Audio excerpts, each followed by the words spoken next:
Mike. I knew that Tracy was supposed to be served with divorce papers on Wednesday at 10 a.m. 2 minutes passed before my phone rang. "No, Mike, I don't want a divorce," she screamed over the phone when I answered. "And I don't want a cheating woman as my wife, but we don't always get what we want, do we?" I answered. "I can explain. I made a decision for myself." "The one we need to talk about," Tracy cried. "Since you ignored our vows and us, I also made a decision for myself. So no, we don't need to talk about your decision," I said, ending the conversation. I could actually be productive at work. Unfortunately, I knew what I would be faced with when I returned home, and Tracy did not disappoint. "Don't you think you should have talked to me before you filed for divorce?" Tracy screamed at me when I walked in. "After all, we have been married for 23 years. "What are you saying?" "Those 23 years didn't seem to matter to you when you constantly cheated on me," I shot back at her. I could tell from her eyes and smudged makeup that Tracy had been crying. I myself didn't feel very cheerful. "I love you, Mike, really. What I had with Rafe was just physical. It was a decision for yourself?" I finished for her. Tracy looked worried, to say the least. "I'm sorry I hurt you, but I think you're overreacting. Can we talk about this?" "I don't understand what you're talking about, Tracy." "You cheated several times, probably a lot more than I know," I said. "I know it looks bad. I know it was just a decision for you, Tracy," I repeated. "Why don't you explain it to me?"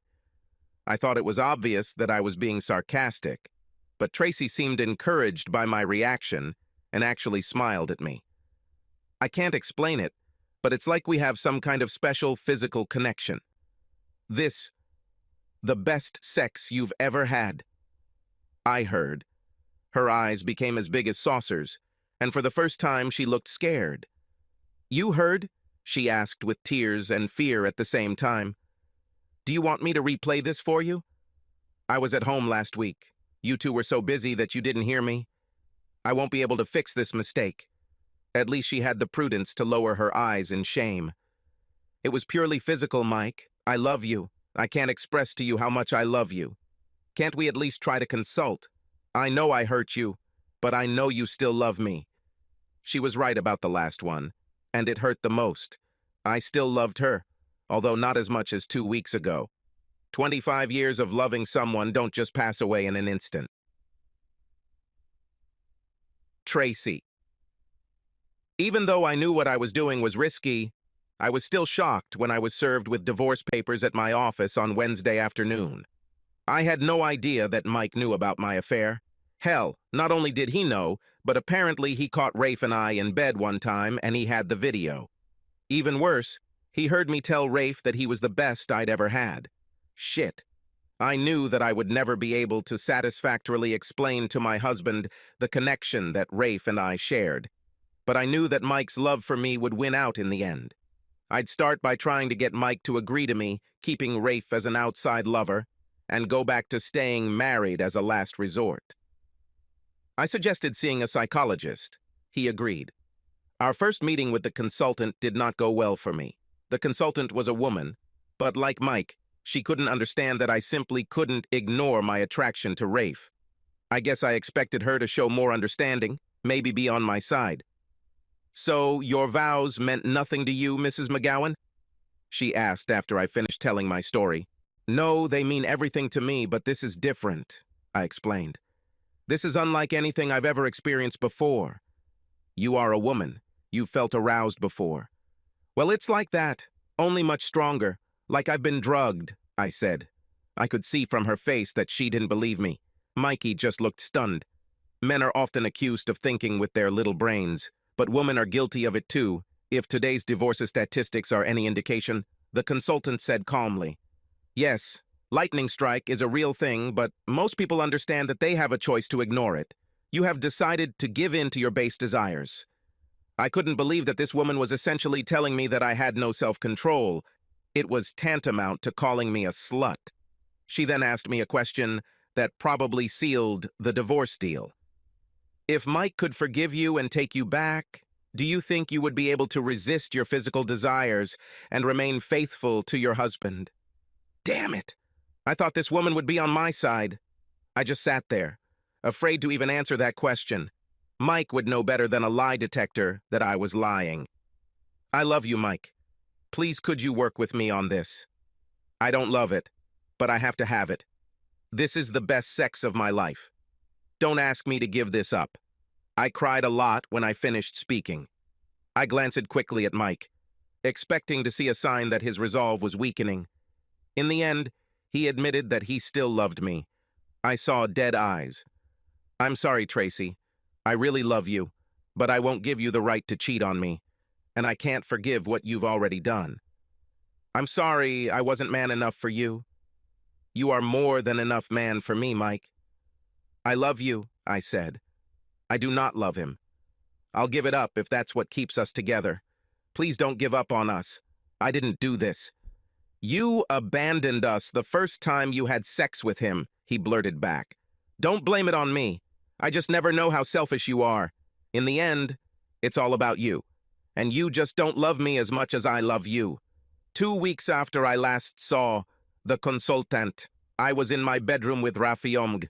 I didn't know if Miki was watching me, but at that moment, I didn't care. I had seen Rafe on campus the day before and called him when I returned to my office. He was more than willing to show up for a lunchtime date. Yes, the sex was outstanding. The divorce was finalized 6 months later.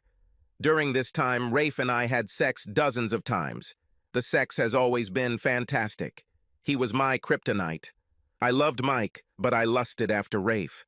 I had to have him. I knew I would never get Mike back because of this. He didn't love me enough to let me have Rafe. Mike, I couldn't believe that Tracy was actually trying to get me to let her leave her boyfriend and stay married to me. If you really love me? What nonsense. Forget it. There's no way we're staying married, period. I may have been an ignorant cuckold, but I'm not going to be a dumbass. I was very surprised that the marriage counselor we hired wasn't living in the same dreamland as Tracy. She practically called my wife a slut in our first session, and it hasn't gotten any better since then. She ended our sessions after the fourth by telling my wife that I would never back down from my position and that she supported me. I thought Tracy was going to die when the counselor told her to stop the sessions.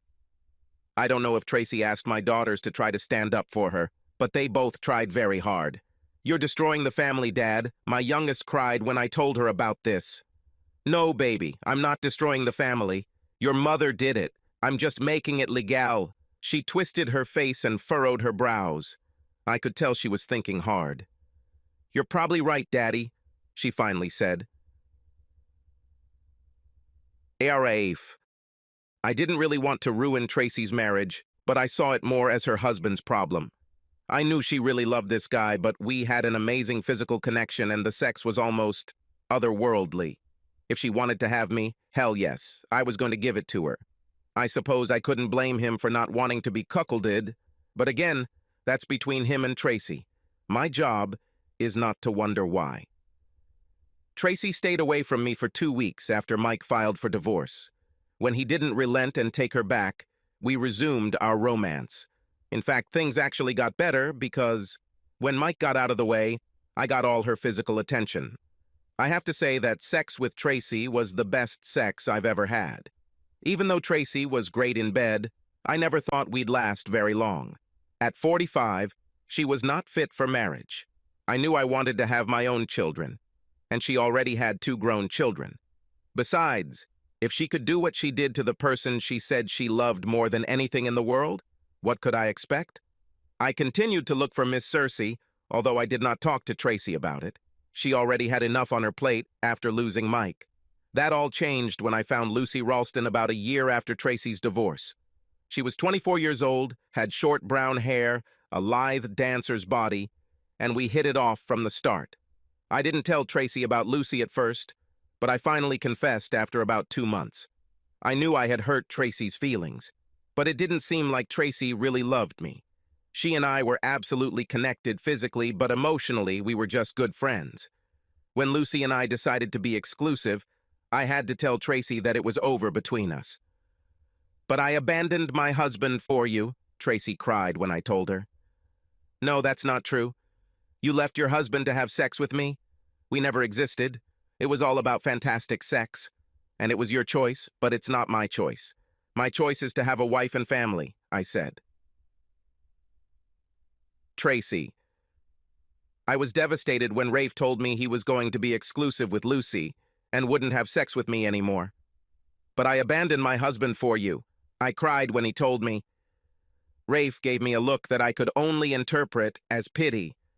No, that's not true. You left your husband to have sex with me, he corrected. I knew he was right, but still. Then, of course, it was awkward when my children found out about it. Mike didn't sugarcoat the pill when we broke up, telling the kids I cheated on him several times for the best sex of your mother's life. The kids weren't happy with me, but they eventually came to terms with it, telling them a year and a half later that Rafe had left me to start a family with a younger woman just made me look pathetic, even to me. I didn't ask them not to tell their father, but I really hoped they wouldn't. I admit that I do not completely agree with this development of events in my life. When the kids came home for Christmas, my oldest daughter just casually asked if they were going to meet my boyfriend. At that moment, I admitted that we were no longer together. So, you gave up a quarter of a century of love with your dad for a couple of years of sex with some younger guy. Oh, wait. Sorry. A couple of years of the best sex of your life, my daughter grimaced.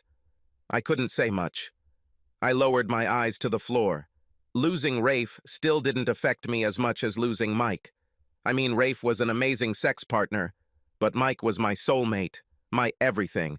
Coming home to an empty apartment every day after work was heartbreaking, but at least I could look forward to amazing sex several times a week. When Rafe left, I had nothing left. The loneliness turned out to be terrible, so I guess I was pretty interested in dating at first. I was surprised that most of the interested men were 30 plus, and some were even 20 plus.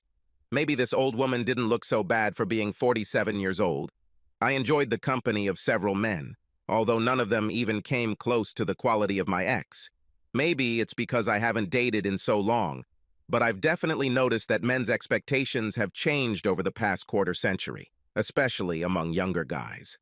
They seem to expect sex on the first date, and if that didn't happen, there usually wasn't a second date. It wasn't that I was a prude, but I also wasn't going to jump into bed with just anyone and everyone. When did sex happen? Happened. From my point of view, he was usually quite good, and all my partners seemed very pleased.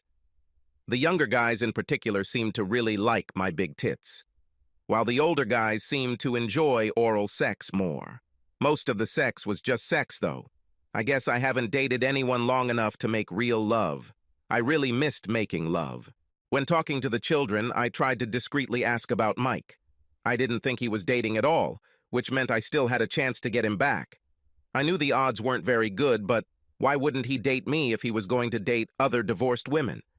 We had a wonderful marriage for 23 years. However, I knew that I would have to be the aggressor if this happened.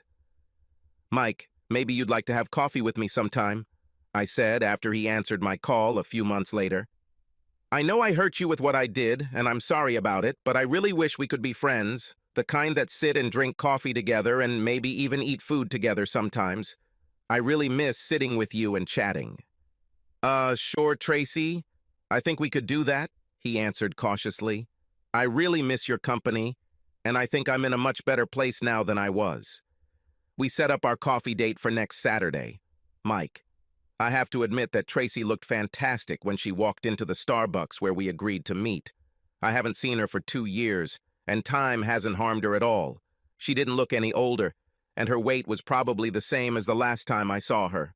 She had her hair cut to shoulder length, and the tight sweater she was wearing really showed off her full breasts. She was wearing almost no makeup, which only emphasized the fact that she was a beautiful woman. I stood up to greet her and stopped in my tracks, not sure if I should hug her or not. She answered that question for me by walking right into my space, gently kissing my cheek and hugging me. I hugged her back. How come no one has dragged you away yet? A question involuntarily burst out, She blushed charmingly. Apparently, not everyone has such good taste, she answered with a smile on her face. We ordered coffee, and each received a cake. We talked about a variety of topics, just like when we were married. The conversation was so pleasant that we each drank our second cup of over-caffeinated Starbucks. That was fun, Tracy, I said, as we stood up to leave. How about next time we have lunch together? I think I surprised her with this invitation because her eyes widened when she looked at me. Certainly. This will be great, she said quietly. I called her 2 weeks later and set up a lunch date. It's been over 25 years since I've gone on any kind of date. Absolutely none since Tracy and I got divorced. Although I was devastated by what Tracy had done to me, I tried my best to feign indifference to the general public. However, in reality, it all just tore my heart, and after the divorce, I stayed away from all women.